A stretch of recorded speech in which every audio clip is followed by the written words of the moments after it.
The jungle of Kyrath? 7 smelled like copper and rot. Kane pushed through phosphorescent vines that pulsed with bioluminescent light, his rifle raised, sweat soaking through his tactical gear. Somewhere ahead, the bioweapon waited. Somewhere closer, something was watching. "That blood will curse you, man," Amara hissed from behind him, her dark eyes wide with fear. The local guide had been jumpy since they landed, but now she looked terrified. "You listening to me, Kane? Whatever happens out here, you don't drink their blood. You don't even touch it." Kane didn't slow down. "I'm here for the weapon, not a biology lesson. I'm serious. The Vex blood, it changes you. The ones who survive, they're not human anymore. They're not anything anymore." He was about to respond when the jungle exploded. Vex warriors burst from the undergrowth, 6-legged nightmares of chitin and rage, their mandibles clicking in a rhythm that sounded almost like language. Kane's team scattered, weapons blazing, but there were too many. He saw Rodriguez go down, torn apart by serrated claws. Martinez's scream cut short as a Vex warrior's tail spike punched through his helmet. Kane ran, firing behind him, watching his squad die one by one. A massive Vex dropped from the canopy above, slamming into him with the force of a speeding vehicle. His rifle flew from his hands. Claws raked across his chest, shredding armor and flesh. He felt ribs crack, felt hot blood pouring down his side. The creature raised its head, mandibles spread wide, preparing to finish him. Kane grabbed a rock, swung it hard into the thing's compound eyes. It shrieked, stumbled back. He crawled away, gasping, leaving a trail of blood on the jungle floor. His vision blurred. His radio was dead. His team was dead. He was dying. Kane collapsed against a massive tree root, pressing his hand against the wound in his side. Blood pulsed between his fingers with each heartbeat. Too much blood. He'd seen enough combat to know what this meant. 10 minutes, maybe 15 if he was lucky. Then shock, then nothing. Movement nearby made him turn his head. A Vex warrior lay crumpled against a boulder, its carapace cracked open, luminescent blue blood pooling beneath it. The creature's breathing was labored, its legs twitching. It was dying too. Amara's words echoed in his mind. "That blood will curse you, man." Kane looked down at his own blood, then at the glowing blue pool spreading from the Vex. Curse or not, he was dead either way. At least one option gave him a chance. He crawled toward the dying alien, ignoring the pain screaming through his body. The Vex's eye clusters tracked him, but it was too weak to move. Kane reached the pool of blood, hesitated for just a moment, then cupped his hands and drank. It burned like liquid fire going down his throat. The taste was metallic, electric, wrong in every possible way. He gagged but forced himself to swallow. Once, twice, 3 times. The Vex warrior's eyes dimmed as Kane drank its life away. Then the pain hit. His body convulsed, every nerve ending igniting at once. He felt his cells tearing apart and rebuilding, felt something alien threading through his DNA like razor wire. His veins glowed blue beneath his skin. His heart hammered so hard he thought it would explode. He screamed until his voice gave out, clawing at the ground, back arching, and then, suddenly, it stopped. Kane lay gasping in the dirt, waiting for death. But death didn't come. Instead, he felt strong, stronger than he'd ever felt. He pushed himself to his feet and looked down at his chest. The claw wounds were closing, flesh knitting together with unnatural speed. The pain was gone, but something else had taken its place. A pressure in his head, like 1,000 whispers just below the threshold of hearing. He could feel them out there in the jungle, the Vex, dozens of them, moving through the undergrowth, communicating in pulses of thought and instinct. He couldn't understand the specifics, but he could sense their presence, their direction, their intent. They were hunting him. Kane grabbed his rifle from where it had fallen and ran. His legs pumped with inhuman strength, carrying him over obstacles that should have slowed him down. He leaped a fallen log without breaking stride, his reflexes razor sharp, his senses heightened beyond anything human. The whispers in his head grew louder, more insistent. The Vex knew something had changed. They could sense him now, just as he could sense them. He burst into a clearing and nearly collided with Amara. She had her weapon raised, eyes wild, but lowered it when she recognized him. Then she saw his eyes, saw the faint blue glow beneath his skin, and her face went pale. "No," she whispered. "Kane, what did you do?" "What I had to." His voice sounded different, resonant with an undertone that hadn't been there before. "The weapon? Where is it? You don't understand what you've done. The blood, it's not just biology, it's their consciousness, their hive mind. You're connected to them now. I can feel them," Kane admitted. "But I'm still me, and I still have a mission." Amara grabbed his arm. "There is no weapon, Kane. There never was. It's a Vex Queen larva. Your company sent you here to steal it so they could breed their own Vex army. You were just the expendable retrieval team." The words hit him like a physical blow. He'd suspected the mission briefing was incomplete, but this? How many worlds could a queen spawn? Billions of warriors. Enough to consume entire star systems. The whispers in Kane's head suddenly crystallized into something clearer. He could feel the Vex now, not just their positions, but their purpose. They were mindless monsters. They were terrified. Their future queen had been stolen, and they would burn this world to ash to get her back. "We have to destroy it," Kane said. "It's too late. Your people already have it. There's a corporate extraction team at the old mining facility, 20 clicks north. They're leaving within the hour." Kane felt the change accelerating inside him. His fingernails had hardened into something closer to claws. When he touched his face, he could feel subtle ridges forming along his jawline. The Vex blood was rewriting him, and he didn't know how long his humanity would last. "Then we stopped them," he said. "They moved through the jungle like ghosts, Kane's enhanced senses guiding them around Vex patrols." He could feel the aliens' growing agitation through the hive-mind connection. The Queen's absence was driving them into a frenzy. Soon they would attack in force, and nothing would stop them. The mining facility appeared through the trees, a cluster of prefab structures surrounded by security fencing. Armed guards in corporate armor patrolled the perimeter. Kane counted 12, maybe 15. Normally impossible odds, but he wasn't normal anymore. "Stay here," he told Amara. "Kane, you can't." He was already moving, faster than human eyes could track. The first guard died before he could raise his weapon, Kane's hand punching through his chest plate like paper. The second managed to fire a burst, but Kane was already past him, moving with Vex speed and human cunning. He killed 3 more before the alarm sounded. Then the real fighting began. Bullets pinged off his skin, the Vex biology making him unnaturally resilient. He felt each impact, but they didn't slow him down. He tore through the security team like a storm, using their own tactics against them, combining human strategy with alien strength. It was terrifying how easy it was, how natural the killing felt. By the time he reached the main structure, his hands were covered in blood, theirs and his own, wounds already healing. He kicked the door off its hinges and stepped inside. Commander Brooks stood in the center of the room, a woman in her 50s with steel-gray hair and cold eyes. Behind her, in a reinforced containment pod, something moved. The larva. Even through the transparent alloy, Kane could feel its presence in his mind, a pull stronger than anything else in the hive network. "Impressive," Brooks said, seemingly unbothered by the carnage outside. "The reports said the Vex blood was lethal to humans. Apparently not to you." "Let me guess," Kane said, his voice now carrying a distinct harmonic quality. "You knew what would happen if I got wounded out there."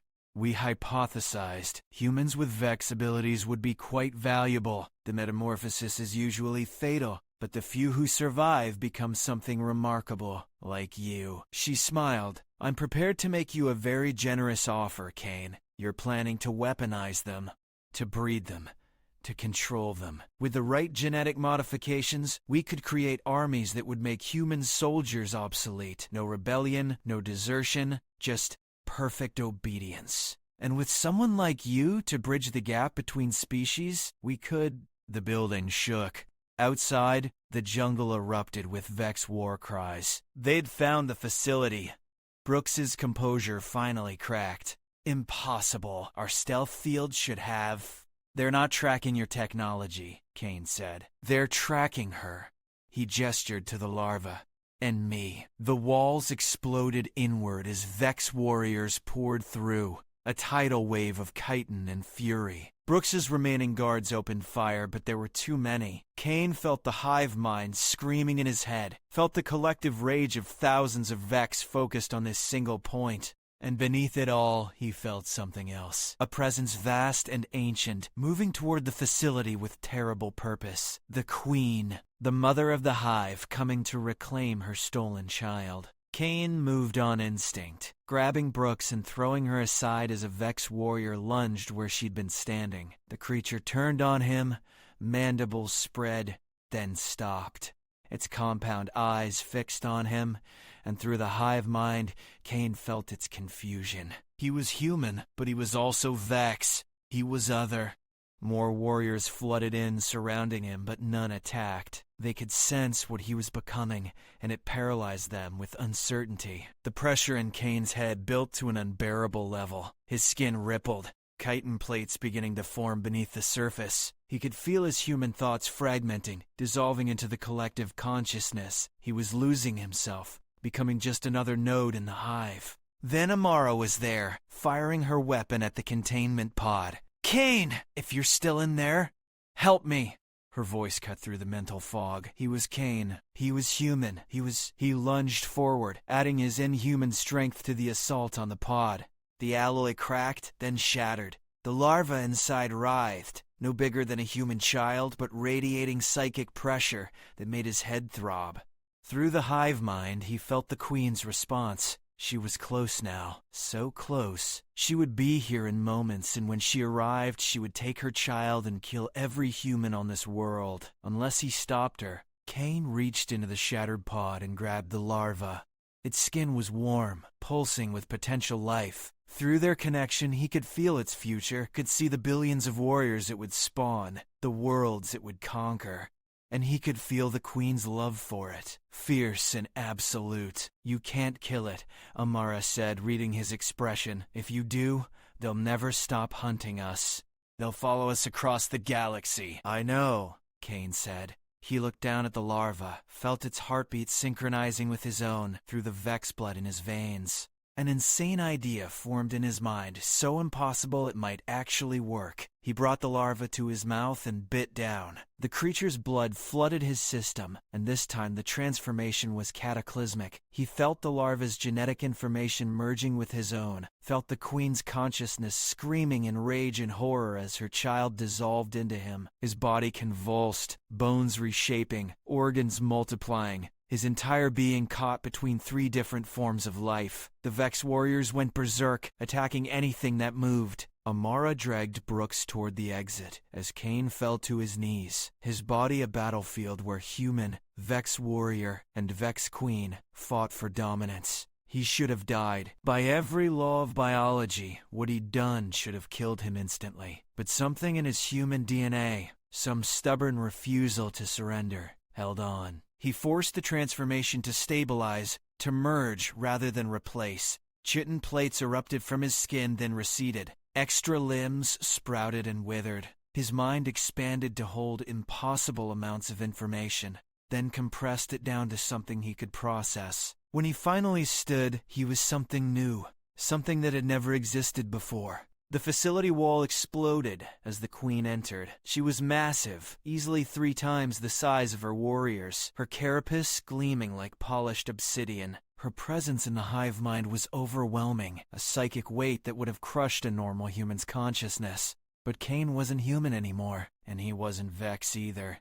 The Queen's compound eyes fixed on him, and through their shared connection, he felt her recognition. Her child lived, but not as it should have. It lived in him, merged with him, transformed into something that shouldn't exist. "Join the hive," she commanded, her thoughts crashing through his mind like a tsunami. "You carry royal blood. Now, you will serve." Kane felt the pull of her will, felt the collective consciousness trying to absorb him completely. Every Vex that had ever lived was part of that network. Their individual selves dissolved into the greater whole. It would be so easy to surrender, to let go of the pain and isolation of individuality. But that was the one thing humans never did. "No," Kane said aloud, his voice carrying harmonics that resonated through every Vex in range. The Queen recoiled as if struck.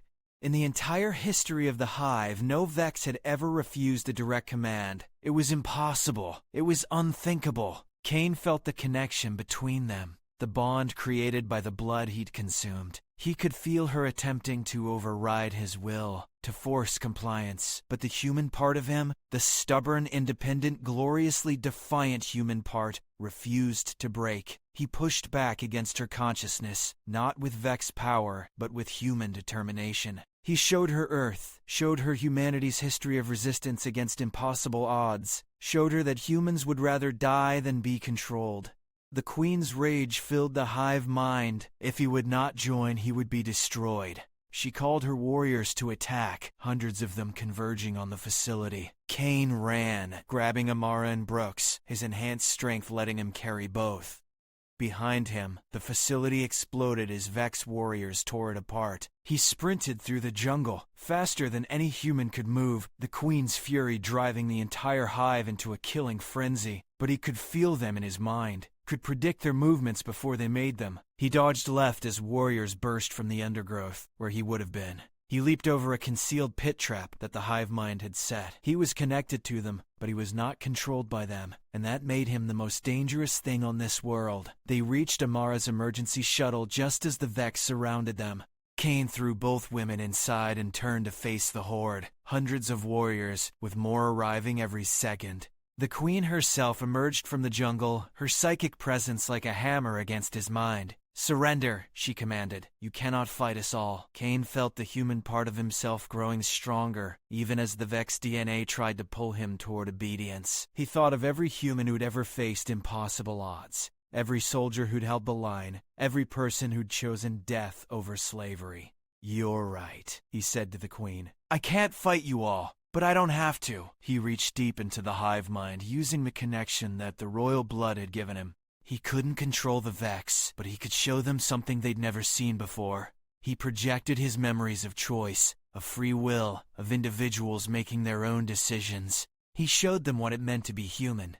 The warriors hesitated, their collective consciousness rippling with confusion. The concepts he was showing them were alien, incomprehensible, but they were also intoxicating. To choose, to decide, to be individual. The Queen screamed, a sound that was both physical and psychic, trying to crush the heresy he was spreading through her hive. Some warriors fell back in line, but others hesitated, their conditioning cracking. Kane didn't wait to see the result. He jumped into the shuttle and slammed the hatch. "Go!" Amara launched them into the sky as Vex warriors threw themselves at the hull. Through the viewport, Kane watched Kiraf, 7 falling away, watched the Queen rallying her forces, watched the jungle seethe with alien life. Brooks stared at him with a mixture of fear and calculation. "What are you?" Kane looked down at his hands. The chitin plates had receded, but he could still feel them beneath his skin, ready to emerge if needed. His reflection in the viewport showed eyes that glowed faintly blue in the darkness. His heart beat with a rhythm that was almost Vex, almost human, but not quite either. "I'm what happens when you try to weaponize something you don't understand," he said. "I'm the warning you should have listened to. The company will want to study you, replicate what you've become. The company can try." Kane's voice carried an edge that made Brooks fall silent. "But I'm done being anyone's weapon." Amara set course for the nearest human outpost, but Kane knew his journey was far from over. He could still feel the Vex hive mind, a constant presence at the edge of his consciousness. The Queen would never stop hunting him. And there would be others like Brooks, people who would see him as a resource to exploit. But he was alive, he was free. And he was something entirely new, a bridge between species that both terrified and fascinated him. As Kyrath 7 disappeared behind them, Kane closed his eyes and felt the dual nature of his existence, human will and Vex power locked in permanent balance.